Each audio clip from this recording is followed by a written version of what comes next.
Blah, y'all already know what it is. Your boy Yaakov, what it do? The outlet to reality, the holdest podcast in Vegas and Chicago. What up? This is the place where you want to hide from your drama or maybe hide from your baby mama. Aha! Just kidding.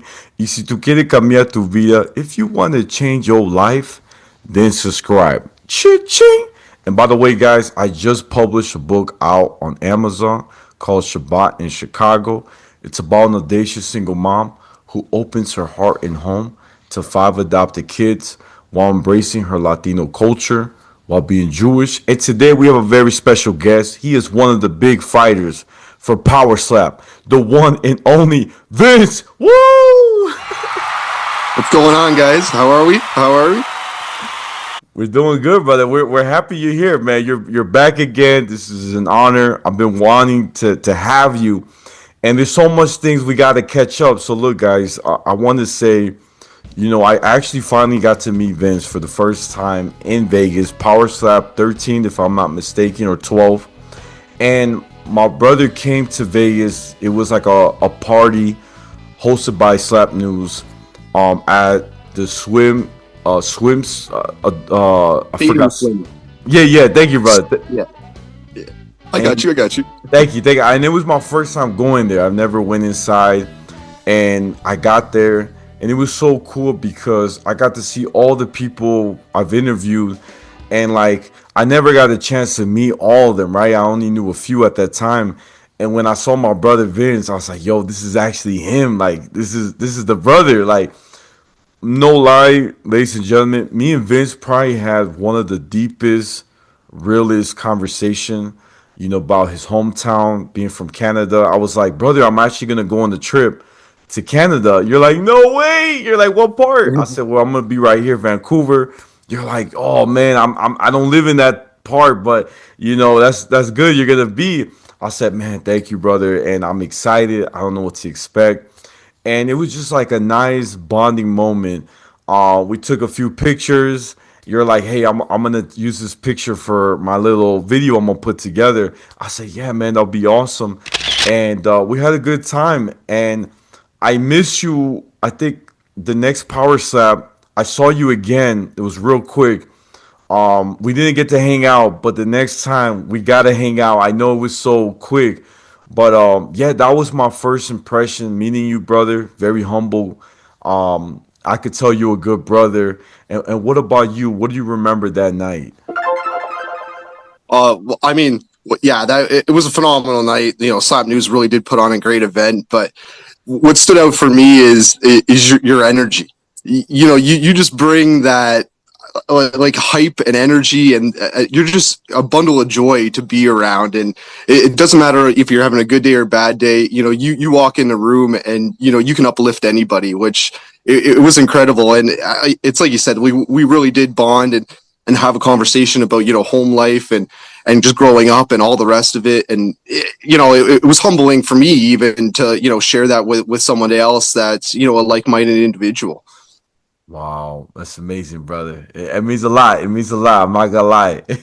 And I'm not gonna lie, the background looks so nice right where you at. It looks like you're in the Bahamas. I'm not gonna lie, brother. Yeah. I wish. I mean, it's pretty close to Bahama weather right now in Canada.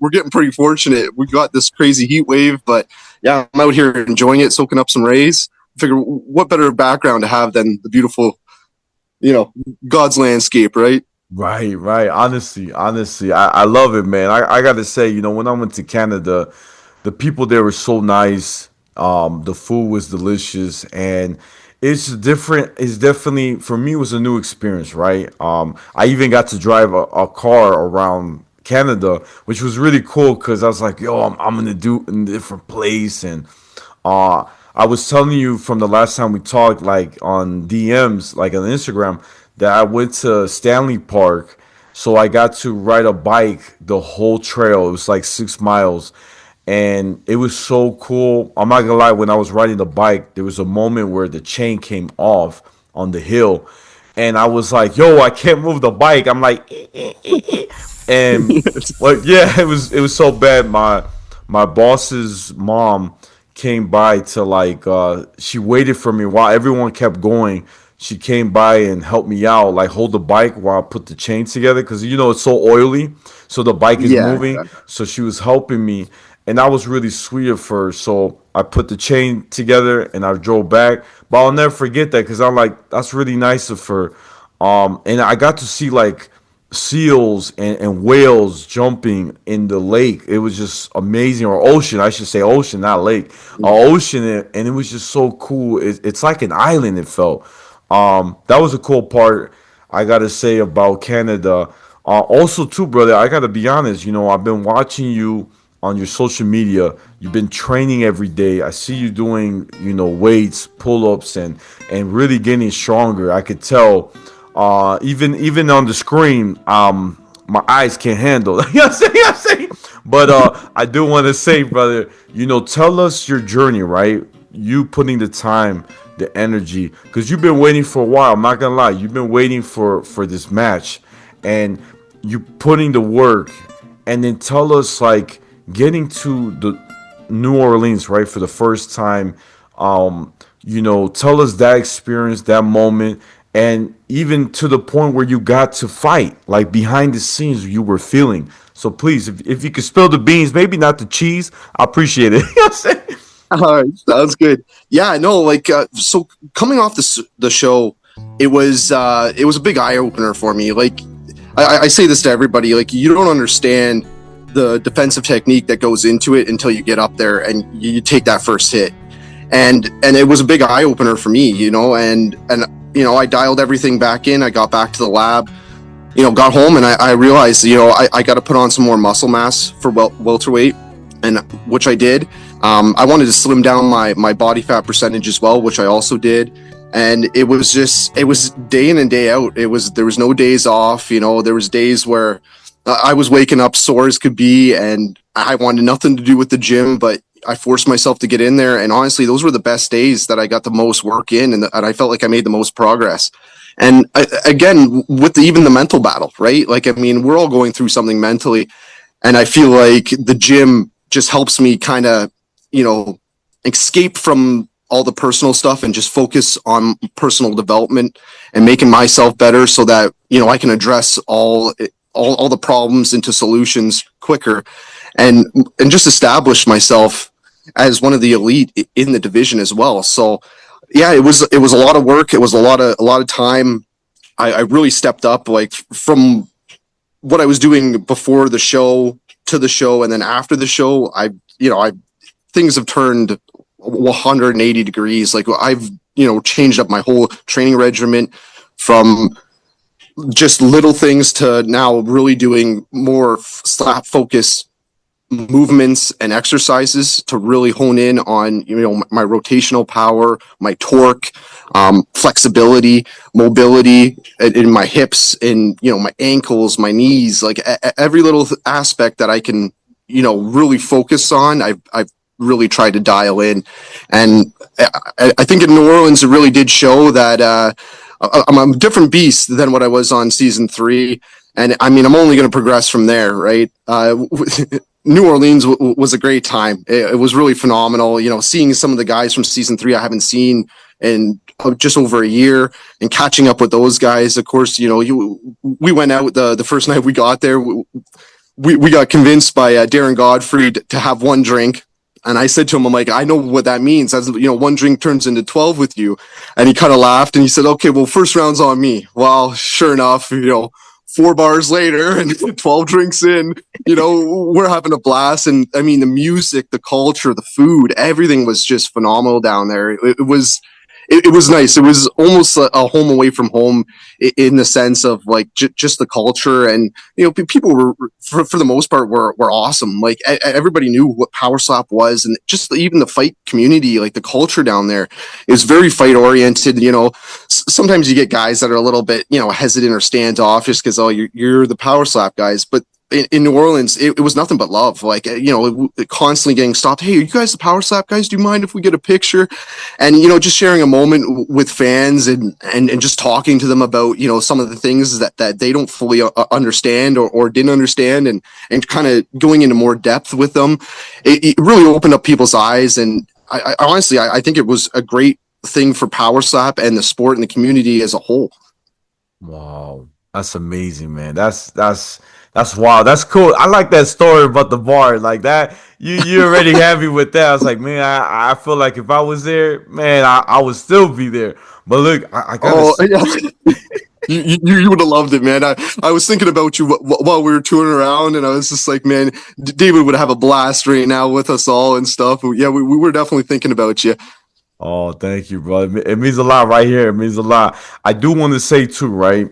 Getting to the fight, right? I know there was so many things going on in your mind, right? Like, man, like, am I gonna win, or what's gonna happen, or there's like, I don't want to foul, right? There's a lot of things that can happen, right? Because this is before the fight. You got a lot of emotions coming. You got a full crowd. You got a lot of things, and this is big. You're gonna be on TV, and I gotta be honest. If you could take us back to that moment when you're going on the stage, and the crazy thing I want to say, ladies and gentlemen, if you haven't seen, he got slapped. He did fall, but he got back up. I was like, yo, this is the Terminator. He went back up and he went, well, bam, and that was it. He won the fight, ladies and gentlemen. But please tell us what you were thinking, right? Take us to that process, and then take us to after you after you won. Yeah, so yeah, I'll start in the back room. As I'm doing my stretches and I'm warming up, and making sure my technique's good, and making sure that I'm flowing properly, and I'm kind of just running through things in my head. Like I try to. Well, first of all, I always accept that the worst case scenario, me getting knocked out and suffering a concussion, right? I mean, that's literally the worst case scenario. And once I kind of, it's always in the back of your mind, but, for every bad thought, I always try to mask it with like two good thoughts. So, for any negative thought, I two positive thoughts. So, you know what I mean? I just remind myself, you put in this hard work. You've been here before. You know what it's going to feel like when you're up there. You're going to have the jitters. That you need to concentrate and calm yourself down and get ready for the impact coming, or impacting that other person, and rocking them, or hopefully ending the fight and getting it over and done with, so that we can go back home and celebrate with the family. But as you get through the curtains, and you're getting count down to walk out, the nerves, the jitters really start to kick in, and just like really get away at you. Like the nerves really start to kind of eat away at you. But it was weird, because with this walkout, that was like, as soon as I opened up the curtain, like when I was behind the curtain, I was I was feeling it. You know what I mean? I was just like, okay, like it's time, it's go time. And as soon as those curtains opened, it was weird, because it was the first time where I felt like that all kind of subside a little bit. I felt the calmness kind of come amongst me, and I don't know. I was more in about enjoying the moment, because it's been so long, and I just wanted to enjoy. I wanted to have fun up there. I wanted to, show the world what I'm capable of, and I knew what I was already capable of, because of the work I put in previous experience. So it was just a matter of, okay, I just got to do what I've trained to do. And when I got up on stage, I could feel the energy from the crowd, and the eyes are on you, the lights are on you, and you can feel the heat. And it's just like, I don't know, it was weird, but I felt at home. I felt like I was where I needed to be, and it was my time. And even watching Tyler walk up on stage, we locked eyes, and then he instantly looked to the ground. And for whatever reason, that my nerves, my jitters, everything just, it disappeared. And I knew right then and there I had beat him, and and he had almost beat himself before he even made it up on stage. Because most of my other opponents, they don't, when we lock eyes, like they don't look away, kind of thing. It's like, who's going to blink first, more or less, right, kind of thing. But with Tyler, when he looked at the ground, I'll never forget that moment where he looked there, and it was just like he had almost defeated himself before we had even squared off, or anybody had even gotten hit. So it gave me a deep sense of confidence, and it just reassured everything that I was basically thinking in the back room. You're putting in that work, you're here for a reason, purpose, and it's all about like just precision at that point, and doing what I came here to do and execute and eliminate my target. And that's exactly what I did. Mind you, though, he definitely gave me one heck of a good shot before I had to put him down. But for some reason, I like to make my fights interesting. You know, I like to make sure everybody's engaged, and a little back and forth never hurt nobody, right? That's true. That's true. And that was a wow, what a great fight. I'm gonna be honest, that was probably one of the best fights I've seen. That was Powerslap 14, ladies and gentlemen. It was a big deal. And I'm gonna be honest, Powerslap 14 was probably, my opinion, the weakest event. Just seeing all the other fights in my life, yours was the best. The other fighters, I Appreciate felt that. like it was kind of like they were kind of acting too like it just doesn't feel like it kind of threw away a little bit the realness. Like you got too many fouls, you took too long of a break, and then you still won. That should have been disqualification. If you don't know if you should stay in, stay out, like there was a lot of like, yeah, I don't think A lot I of gray areas yeah, I felt kind of like thing. yeah, I did see a lot of that. I was kind of very I wasn't impressed. I gotta say, out of all the other ones, but yours is the highlight. My opinion, yours is what made it like, yo, I want to still watch it. I want to still press play. My boy, he put out a show. He put a good show. I'm really happy. I gotta say that, brother. And also, brother, I wanna ask you something. So I saw also you were on the newspaper too. Can you share a little bit about that? Because that's pretty cool. That was in Canada too, right? Like the newspaper. Yes, absolutely. Yeah, so it was actually kind of funny because we had done the interview weeks before I even offered the fight.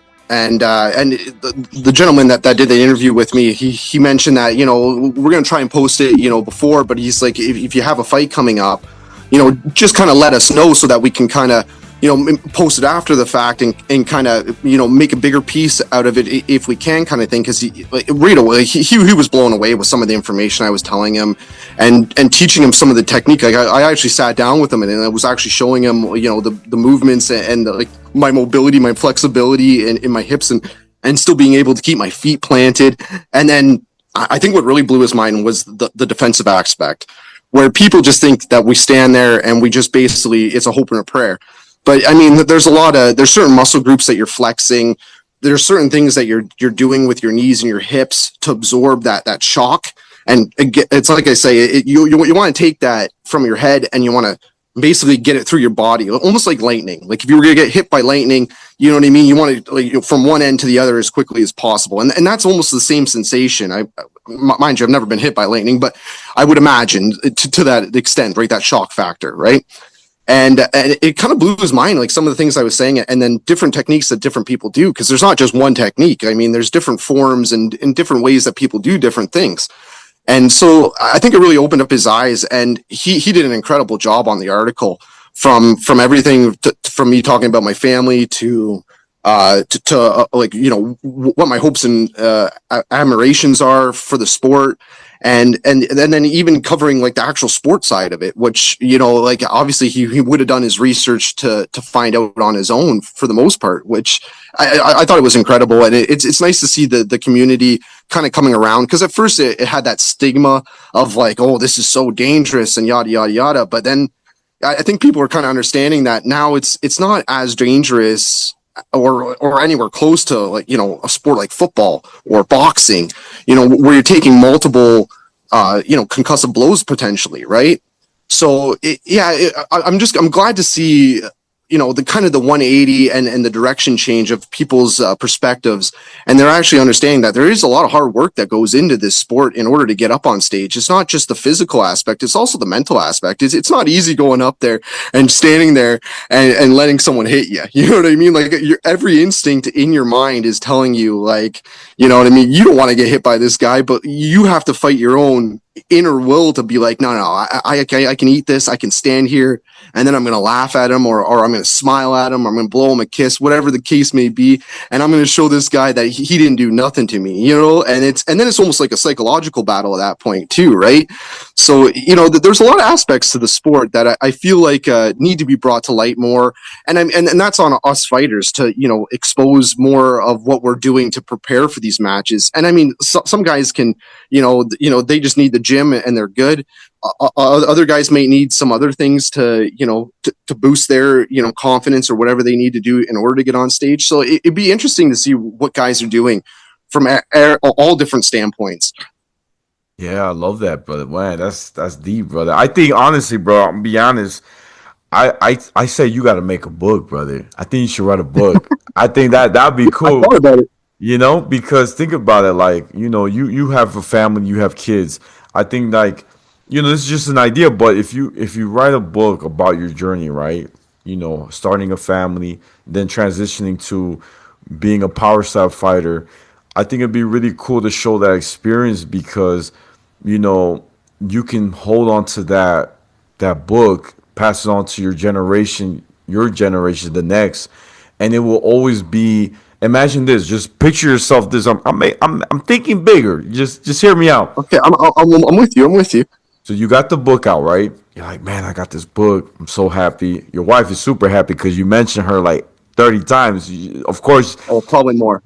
yeah. She's gonna be super pumped up, and your kids too, right? When they see it, and even when they get older, they're like, wow, look, pops, he mentioned me. You know how I meant a lot to him. And then imagine this, brother. Hollywood reaches out and says they want to do a movie or a series of your story on big screen. That's how you got to think because they want a It would be story. wild.